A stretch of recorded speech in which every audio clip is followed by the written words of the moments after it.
In this video, we'll learn how to create a new form. Start by clicking Sites on the left-hand menu. Then, your Forms, click Builder. Then, Add Form, Start from scratch. By default, we have a basic contact form already set up for us. First name, last name, email, phone, and consent to receive marketing, as well as a Submit button. Any of these fields can be customized by just clicking on the field and then considering the right-hand side. We can also add additional fields to our form by clicking the plus sign in the top left-hand corner.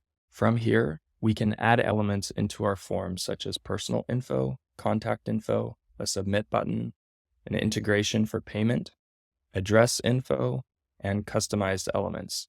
We can also create our own fields by clicking Custom Fields and add a custom field. When creating a new custom field, you have a few options for how you want that field to look.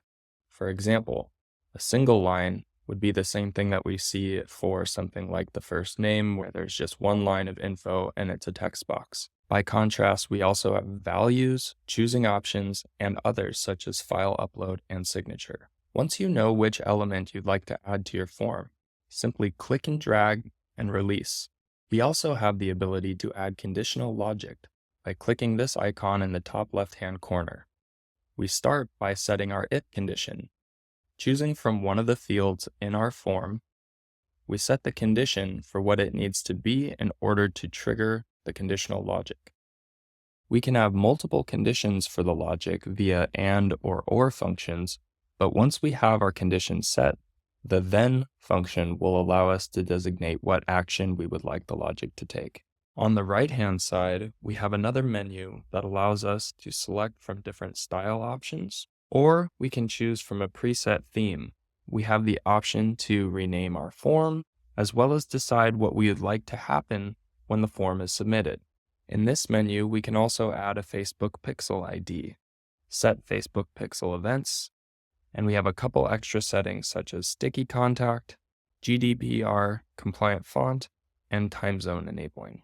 Lastly, the bell icon in the top left-hand corner will allow us to set up notifications so that an email is sent every time the form is filled, and/or we can send an automated email to the person who submits the form, assuming that we've gathered their email information. You can change the title of your form simply by clicking at the top and changing the title. Once you're satisfied with your form, click Save in the top right-hand corner. In order to use your form, click the Integrate button.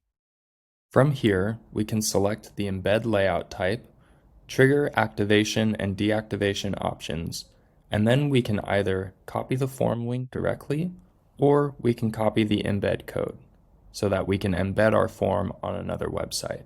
Once you've integrated your form, go ahead and click Done. That's all for this video. We'll see you in the next one.